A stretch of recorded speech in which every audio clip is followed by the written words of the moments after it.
For 5,000 years, the smartest societies on earth, societies that agreed on almost nothing else, agreed on one thing: gold, different languages, different gods, different empires, different maps of the world, the Egyptians, the Romans, Chinese dynasties, the Ottomans, the British Empire, all of them, separated by centuries and continents and armies and myths, kept landing on the same answer.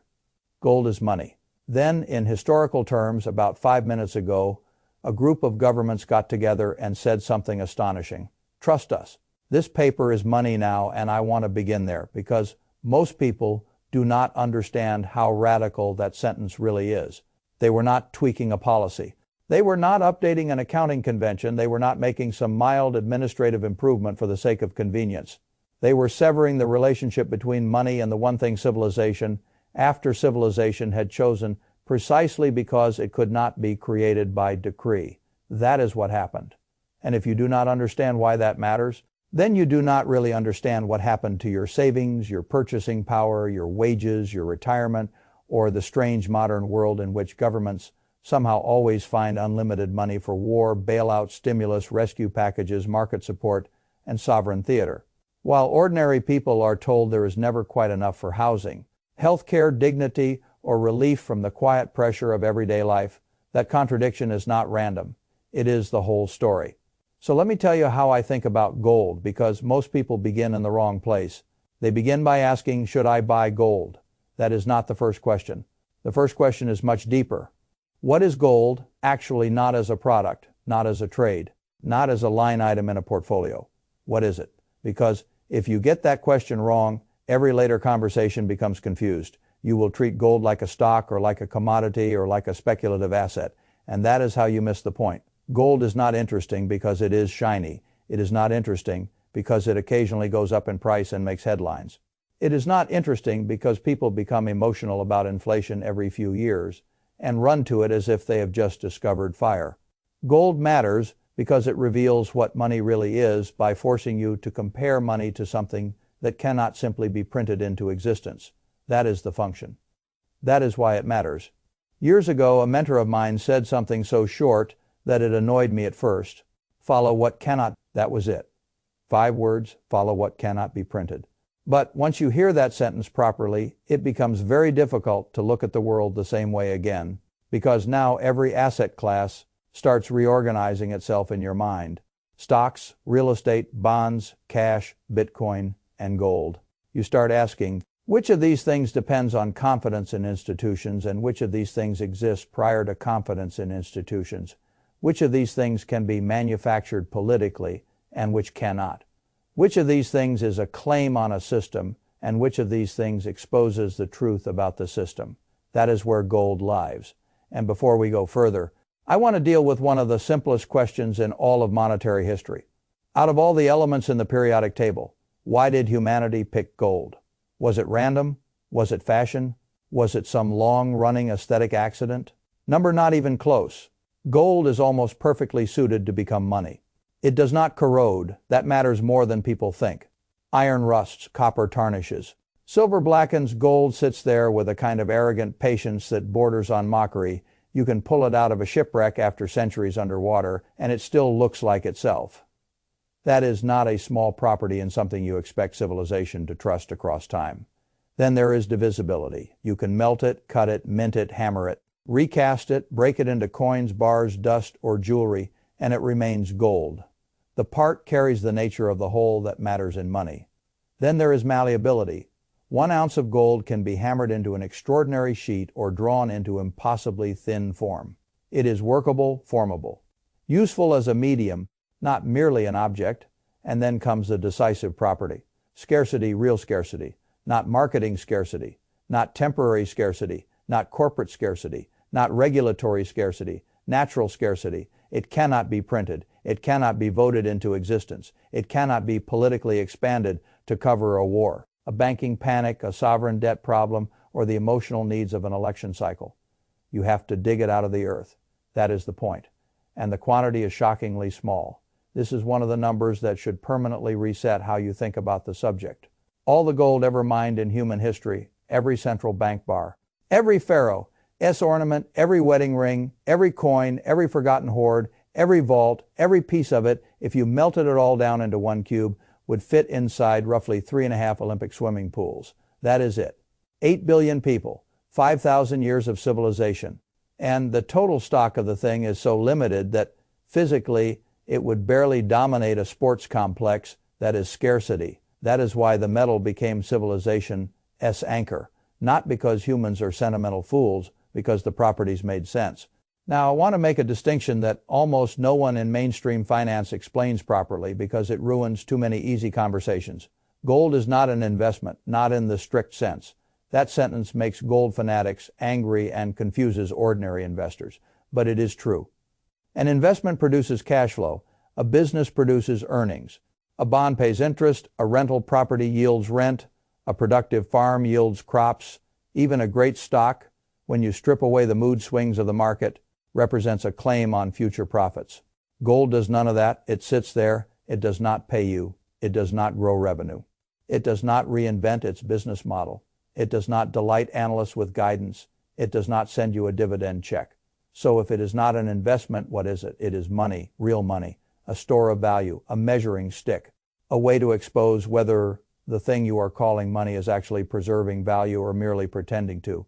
That is why people get the history wrong. They look at a rising gold price and say gold is performing. Often gold is not performing at all. Often gold is merely standing still while the currency around it is being degraded. That is a very different thing. Let me show you what I mean with one of the cleanest thought experiments in all monetary history. A Roman centurion, 2,000 years ago, a serious middle-ranking professional soldier, might earn roughly 1 ounce of gold per month. Now what would that ounce buy? Not a kingdom, not a palace, a quality outfit, a good toga, a belt, sandals, respectable attire. Now move forward 2,000 years. What does 1 ounce of gold buy today? A very good suit, a fine belt, a strong pair of shoes, maybe a shirt and tie if you negotiate well. The categories changed, the civilization changed, the empire changed, the institutions changed, the religions changed, the rulers changed, the unit of money in terms of paper changed over and over again, but the ounce of gold still buys approximately the same level of quality. That is not because gold got rich. It is because gold stayed honest. The paper moved. The metal did not. That is the first deep lesson gold teaches. It is not primarily there to make you money. It is there to tell you what your money is losing. Once that clicks, the next part becomes unavoidable. What exactly happened in 1971? Because that is the fracture point. Before 1971, the dollar was not just paper in the modern loose sense. It was more or less a receipt, a claim, a promise that behind the paper stood gold, not for everyone equally at every stage, not in some fairy tale way, but structurally. That was the logic. The paper was linked to something outside itself that matters. Because a receipt implies discipline, if you issue too many receipts relative to what backs them, eventually someone comes demanding the thing.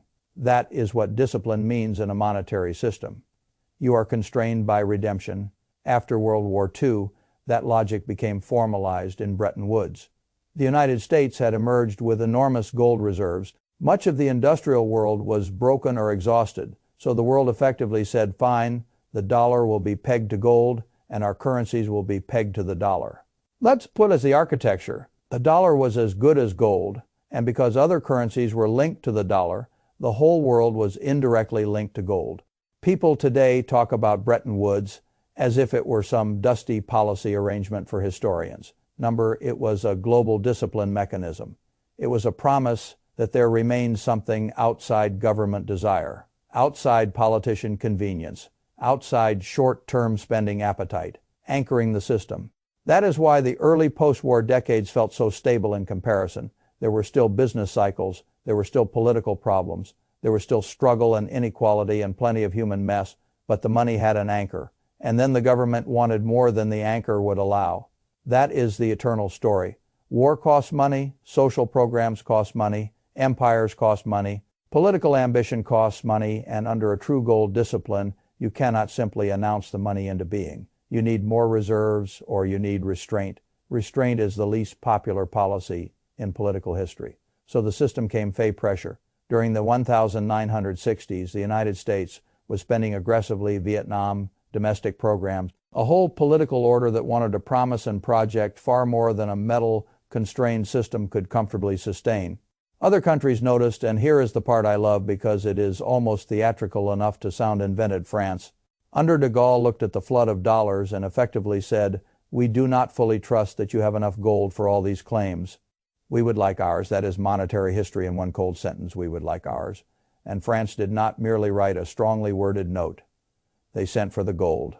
Other countries began asking similar questions. Once enough people ask for redemption, the illusion ends. That is the bank-run logic at sovereign scale.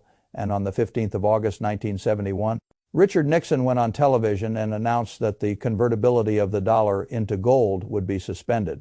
Temporarily, of course, temporary has a very long life when governments discover freedom from discipline. That was the break. That was the moment the receipt stopped being a receipt and became something else.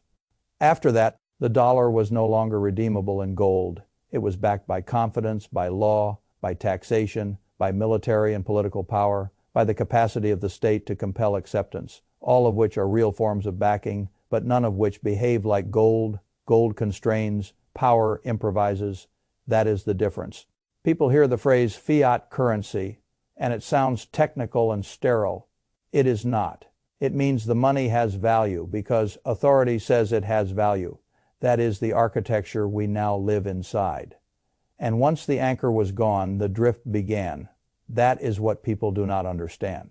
They think the problem with fiat money is that one day it all suddenly fails in a cinematic collapse. Sometimes that can happen. More often, the problem is much quieter and much more destructive. It bleeds, it drifts, it loses purchasing power steadily enough that the public adapts psychologically while still being robbed materially. That is the genius and cruelty of the arrangement. You do not need a dramatic collapse to impoverish savers. You only need a persistent decline in the purchasing power of the currency. And that is exactly what happened. Since the early 1970s, the dollar has lost the overwhelming majority of its purchasing power. Not all at once, not in one panic, but over time, enough that what once bought a great deal now buys very little. This is the part where people make another intellectual mistake. They say inflation means prices go up. Number, that is the surface. The deeper truth is that inflation means the currency buys less. Prices going up is what that feels like from the consumer end. But the moral and political kind of the process is not that the coffee became evil and expensive. It is that the measuring unit itself was degraded. This matters because it reveals who wins and who loses. When the currency is steadily weakened, debtors often benefit, governments benefit. Owners of scarce assets often benefit. Borrowers with fixed obligations can benefit, but savers in cash lose. Wage earners without bargaining power lose. People who did what they were told, save prudently, hold cash, trust the currency, avoid risk, often lose. That is one of the great hidden transfers of the modern age. It goes from those who save in money to those who own in assets, from the working and cautious to the leveraged and asset rich. This is why a gold conversation is never just about the metal. It is about the structure of wealth transfer. Now let me give you the simplest image I know for the modern era. Imagine that in 1971 a dollar was 100 cents of meaningful purchasing power today. In real terms, it is only a small fraction of that. The exact percentages vary depending on the measure and the period, but the broad truth does not move. The savings your grandparents were told to trust in the bank were not merely sitting there neutrally, they were being diluted slowly, politely, systematically. And while that was happening, the culture kept congratulating responsibility. This is why the modern money system is psychologically brilliant.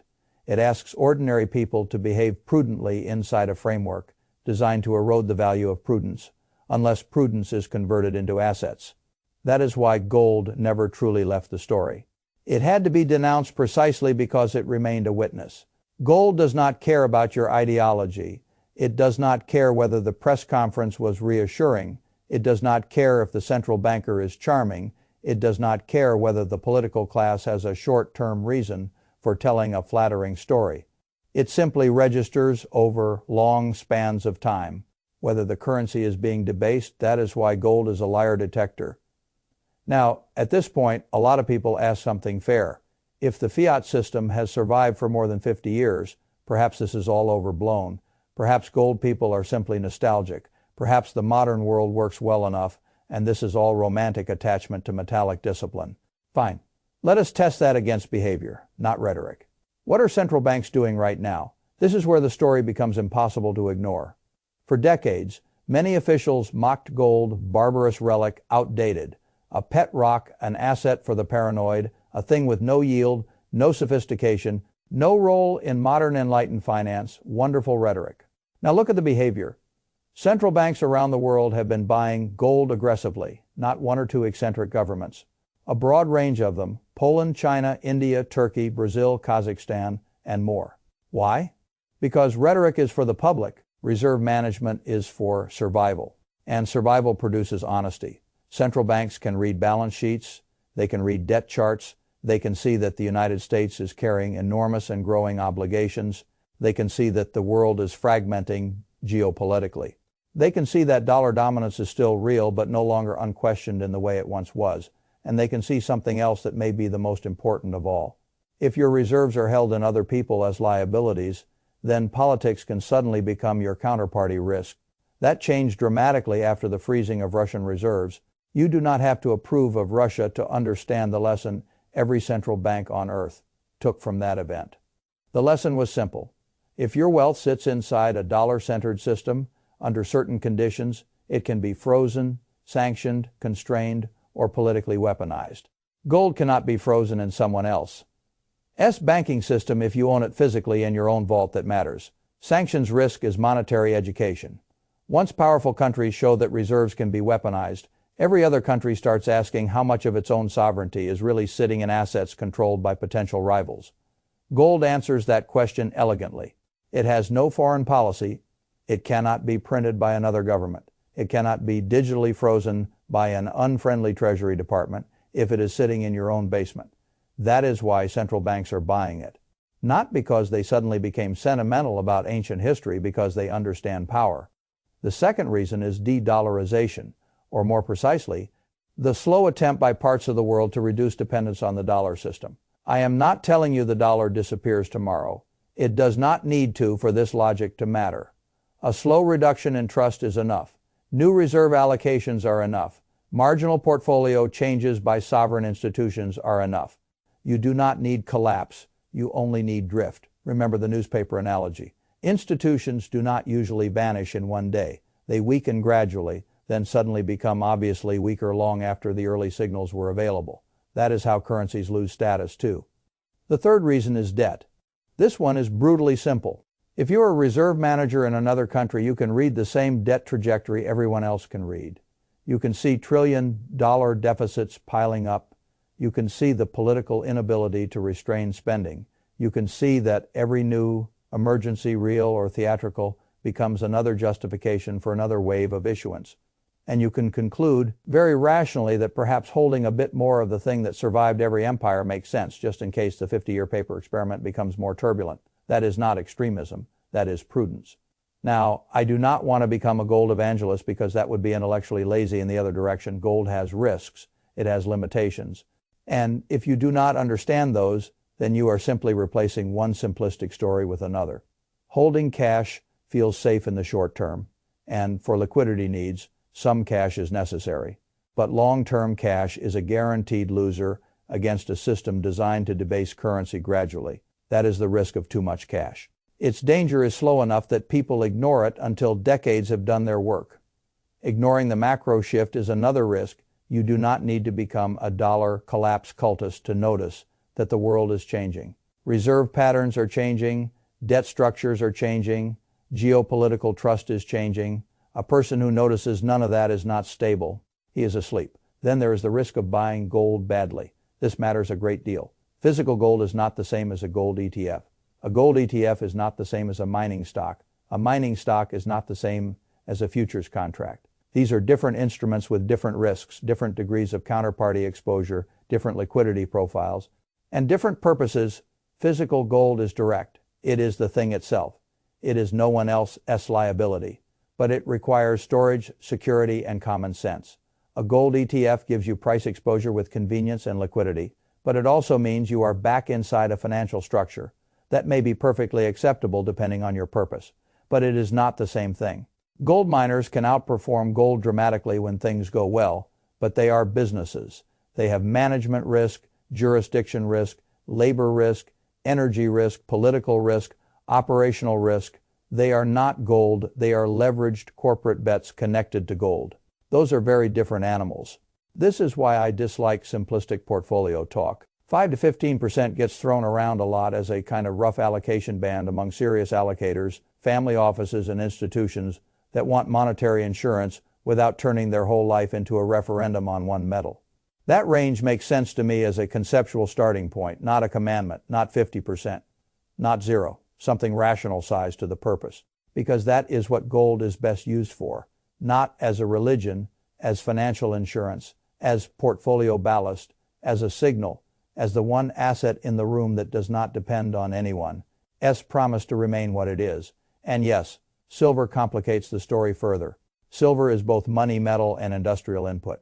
That makes it more volatile, sometimes more explosive, often more unstable, useful to understand, dangerous to romanticize. But I want to stay with gold because gold is the cleaner teacher. It is not trying to do too many jobs. Now let me return to the big idea because everything else flows from it. Gold tells the truth about currency. That is its job. When gold rises dramatically in paper terms, it is not always telling you that gold itself became miraculous. Often it is telling you something much less flattering about the monetary system around you. Trust is thinning, debt is mounting, authorities are improvising, the paper claims are multiplying faster than confidence deserves. That is the message. Gold does not shout, it registers quietly, patiently, for centuries. That is why I like the phrase that gold is a 5,000-year lie detector for governments. It does not care about the election. It does not care about the speech. It does not care about the press release explaining why inflation is temporary or why the balance sheet expansion is under control or why the public should remain calm. It just sits there and tells you over time whether the measuring stick is being degraded. And right now it is telling you something. It is telling you that the experiment is not stable in the way the public is encouraged to imagine. You can ignore that. Plenty of people will. They will go on trusting cash completely because it feels simpler. They will confuse short-term convenience with long-term safety. They will believe that because the system has not formally collapsed, it has therefore not been quietly failing savers for decades. That is their right. But I am not interested in comforting illusions. I am interested in what survives, and what survives over long time horizons is not usually the asset most praised during easy periods. It is the asset least dependent on easy periods continuing, that is gold. Not because it is magical, because it is disciplined, because it cannot be printed, because it exposes what printed money becomes when power has no anchor. So if you ask me what gold means now, this is my answer. Gold means memory. It means remembering that money was once expected to be constrained by something outside politics. It means remembering that purchasing power can be protected only if you own something the state cannot quietly multiply against you. It means remembering that the modern monetary order did not abolish gold because gold stopped mattering. It abolished gold because gold still mattered too much. And it means remembering above all that when central banks themselves begin buying large amounts of the barbarous relic they spent years mocking, you should pay much more attention to what they do than to what they say. That is the adult lesson, not panic, not fanaticism. Attention, because gold is not asking you to worship it. It is asking you to understand money. And if you do not understand gold, you do not really understand the money in your pocket, the purchasing power in your bank account, or the invisible tax that has been eating the value of both while politely assuring you that the system remains sound.